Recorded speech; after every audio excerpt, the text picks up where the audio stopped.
Can you describe what it's like to live under siege all the time? Listen, first thing, before I tell you what it's like, I had a conversation today with my husband and one of my sons, because the two of us come up north. The rest of my family are all different places. And I said to them, we've got this Iron Dome, which is magic. It really is magic. It saved so many lives. But what do you think of it? And they said to me the same thing. We're doing more and more things to protect ourselves, and instead of dealing with the problem itself. The problem is Hamas, okay? If we didn't have Hamas, we wouldn't need the Iron Dome. We wouldn't need to have safety rooms. We wouldn't need to live the way we're living. So that's a food for thought. I don't think any other country in the world would allow, no one would allow their people to live in such a manner.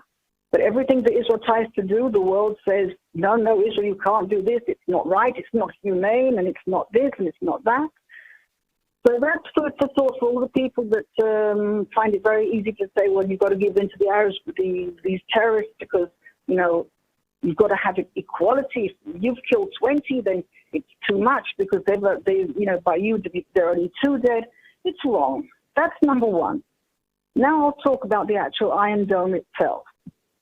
Before we had the Iron Dome, and before we had the safety rooms, and before we had these buzzers going off code red, which warns us that there are rockets coming through, you just didn't know if there was a rocket coming. You would hear something whizzing over your head. You'd have to find somewhere to go, or you had no warning and no protection.